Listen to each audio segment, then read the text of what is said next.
Hi, I'm Caroline Collins from Film Pittsburgh. Welcome to the Film Pittsburgh Fall Festival and to this very special interview with the producer and director of Can You Hear My Voice, Mr. Bill Brummel. Bill, welcome.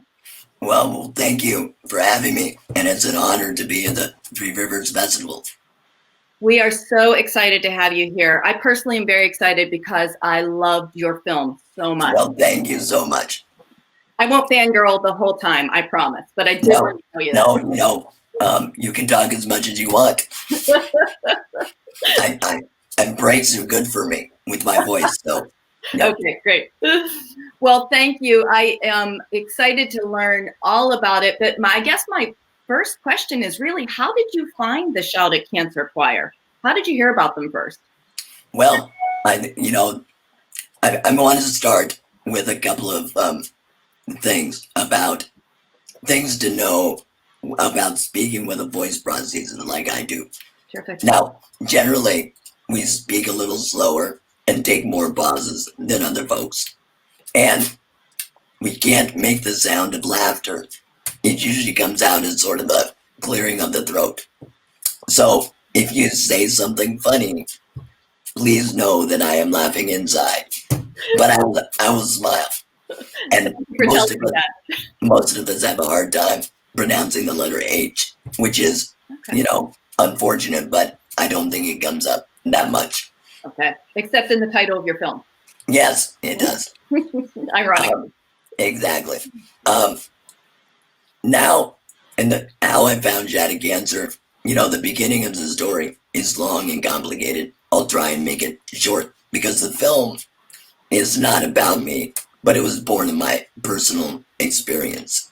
I had my voice box removed in 2016 as a result of long-term damage from radiation treatments I had in 1997 for tonsil cancer. Now, when I was about a year after my surgery, I was sitting in my doctor's office, my surgeon, and he suggested that I make a film about living with the psychosocial aspects of a laryngectomy. And a laryngectomy is a really long and difficult surgery. It alters things that we all take for granted, like speaking, eating, and breathing. Physical recovery for me was awful.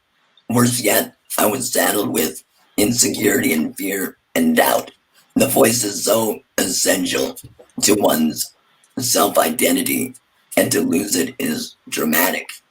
Not to mention the distressing prospect that we all have to breathe through a hole in our neck for the rest of our lives. So laryngectomies can easily lose self-confidence and retreat from society, withdrawing into a world where we don't have to speak, eat, or be seen in public. But obviously, when we socially withdraw, depression and isolation follow. With a ton of help from my medical team and my family and friends, I was able to turn the corner. Sitting in my doctor's office that year later, I knew I was in a unique position to make a film of this nature as a laryngectomy and as a documentarian. But what my doctor suggested was a topic, not a story. So I went home, fired up Google, and quickly came across the website of Shout at Cancer. Yeah. What Shout at Cancer, so your viewers know, is a London nonprofit charity that, among other things, uses singing techniques to help laryngectomies improve breath control, vocal pitch, and strength, thereby improving confidence and self-image. Now, obviously, when I saw their website, the idea of a bunch of people without voice boxes forming a choir leapt out of me. Sure. But what most stood out was a video on the website of Sarah, and she's turned out to be one of the main characters in the film, emotionally talking about the role shot at cancer late in her recovery. So I knew I had a great character. Yeah. I emailed Dr. Thomas Moores, the founder of Shot at Cancer. We immediately hit it off. He's a wonderful character as well.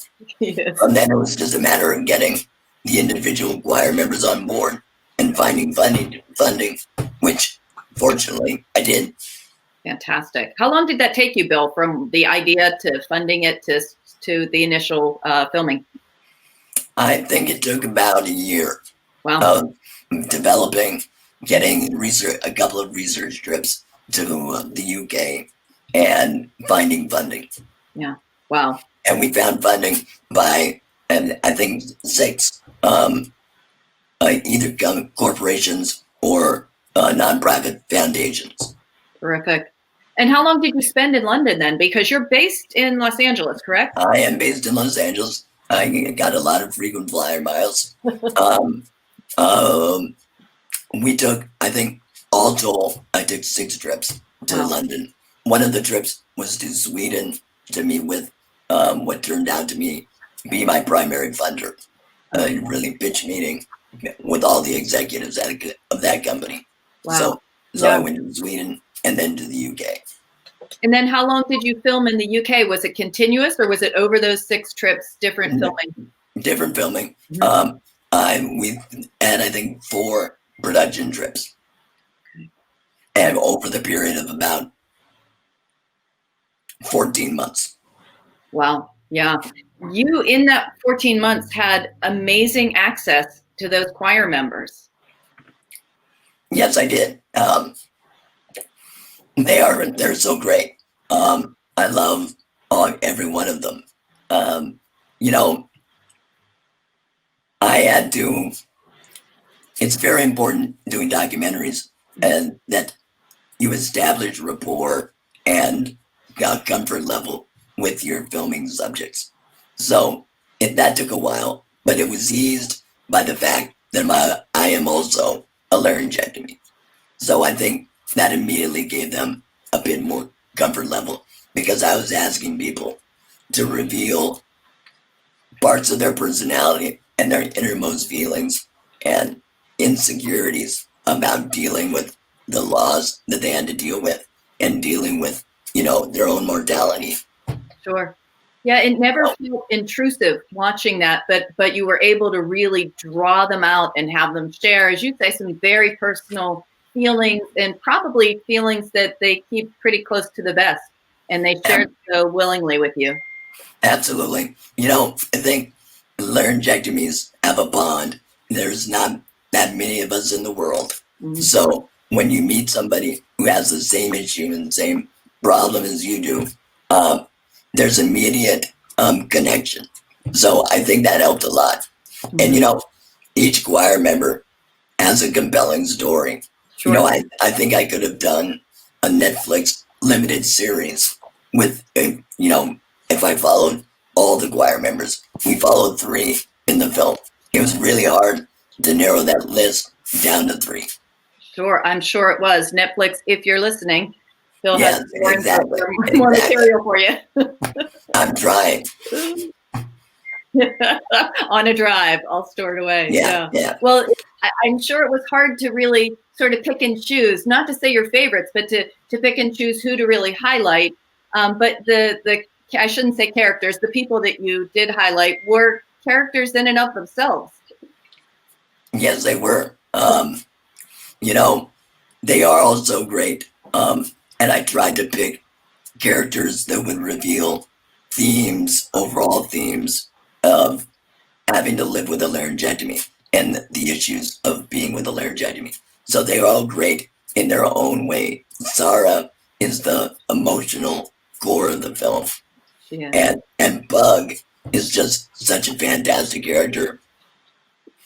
He's a 50-year-old man who looks like a biker, tattoos, has a lot of tattoos, big beard, and he's just the sweetest guy in the world. Family man. I just love him. With his story, this is an example of how documentary filmmaking can be both maddening and exciting at the same time. I had an outline of how I saw Bug's story going and progressing, and it revolved around an instant where shortly after his laryngectomy, he went to a pub, and a guy at the pub made fun of his voice, and his wife was about ready to kill that other guy. But when we interviewed the family, which included a 13-year-old, his 13-year-old daughter named Lily, Lily just shined as a empathetic, heartwarming, and honest character. Mm-hmm. And so I changed him midstream and made his theme about the family dynamic of going through a laryngectomy. Well, it illustrated, such humanity behind all of the characters, but really it just brought such a softness to a person who, when you first look at him, he seems like kind of a rough, biker dude. And really, he just comes across through Lily and his wife as really just a loving teddy bear of a guy. Yeah, that's a great description of he's a teddy bear. But at the same time, he is a biker. I did love how you included him sort of riding off into the sunset towards the end. Exactly. That's great. It was wonderful. And also, I hope this is not a spoiler alert. I think that we're putting this at the end of the film, so people have already seen it. But I was surprised to see you yourself jump in on the big production, the big concert. How on earth did that come about? Was that spontaneous or? Well, that was spontaneous. It's an example of bad producing, so I don't recommend people to do it. But made for a great movie. Well, the backstory is, I really wanted that song that they do at the end of the movie. It was the encore, Ain't God No, a rendition of a song made popular by Nina Simone. And one of the things Shattered Cancer does in terms of their songs is they sometimes rewrite lyrics to make the song more illustrative of the laryngectomy experience. And they did that with Ain't God No. And that song became a very important part of the film. And we explained it in about the middle of the film, have an interview with the cast members about how it all came about. But Dr. Thomas Morris, the director of the choir, the day of the concert, came up to me and said, we worked up an arrangement of Ain't God No that included a sax quartet. So it was jazz trio and sax quartet. He played it for me and it was really wonderful. But I was worried about the lyrics not being able to understand the lyrics in the concert with so many instruments. So I said, let's do it twice with the jazz trio once, and at the end in the encore with the sax quartet and the jazz trio. So we did that. I wasn't planning on using the encore with the jazz trio and the sax quartet. So I jumped on stage. The choir members had been, bugging me, come on stage. So I just did it, and I loved it. It was a lovely experience. But then when we got in editing, the choir's performance on that encore was just so spectacular, and they had more energy, and the crowd was really into it. So we just decided to use that one, even though I was in it. Well, it was great. It was very special. Speaking as an objective viewer, I loved that part, actually. Well, I had a lot of fun doing it. That's great. And do you still follow the choir? Do you know what they're doing now? Well, I definitely follow the choir, and I talk to Thomas a lot. Right now, they're sort of sidelined because of COVID. Of course, yeah. But they're doing things online.